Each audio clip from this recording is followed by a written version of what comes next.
তো গাইস চুচুমুচু করতে করতে আইয়ে পড়লাম বিয়ে বাড়িতে। আজ গোটে ঘুরতেই খালি করে এলাম বিয়ে বাড়ি। আর সবচেয়ে সুখবরটা হয়েছে বরিশালে বিনোদন ইউটিউব চ্যানেলের একজন আইছে আমার সাথে। তো দেখতে পারতেছো রাতুল সাহেব কিন্তু আমার লগে চলে আসছে। তো দেখতে পারতেছো হাত উঠেই আবার বঙ্গর সঙ্গর বলতিছে। অনেকক্ষণ গুজগুজ করার পরে ফাইনালি আমাদের হাত ধোয়াইতে আইছে। তো আমার হাতটাকে তুমি একটু ধুইয়ে দেবা।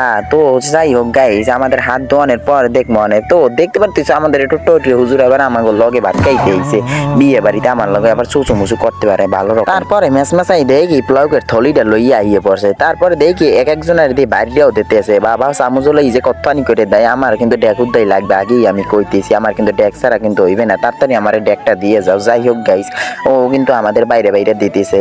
এবার আমরা খামু। খাউনটা তোমরা খালি চুচুমুচু করে তোমরা খালি দেখতে থাও, বুঝছো গাইস? লোবা দিও না আবার, ঠিক আছে? কিসে মজা লাগ দিয়েছে এককালে। দেখো রাতুল সব কিন্তু খাইতেছে আম হুমাইয়া এককালে খাইয়ে ম্যাচ মাছাই সব সাফ করে এলাম আইসগো। যাই হোক গাইস দেখতে পাচ্ছ আমার দেশে ঠ্যাঙ্গের রান্না, মানে ঠ্যাঙ্গের মধ্যে যে এটা থাই হেইটে দেশে আর কি আমার। যাই হোক ভুল হয়ে গেছে যে ঠ্যাঙ্গের নলাটা করে দিয়েছে। আমি তো আর বিয়ে বাড়ির কেউ না, তাই তো আমার ঠ্যাঙ্গের নলাটা দেবে না। হাম হুমাইয়ে সারতে আছি জম্মের মতো। তো তোমরা তো দেখতেই আছো কেমনে খাইতে আছি রাক্ষসের মতো। আবার লোভা দিও না আবার, আগেই কইতে আছি কিন্তু তোমাদেরকে। তো হ্যালো গাইস, ফাইনালি আমাদের খাওয়া দাওয়া শেষ হয়ে গিয়েছে।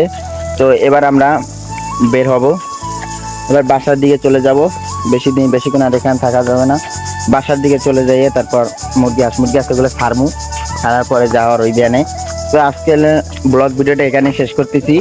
তো ভালো থেকে সুস্থ থেকো, আল্লাহ হাফেজ।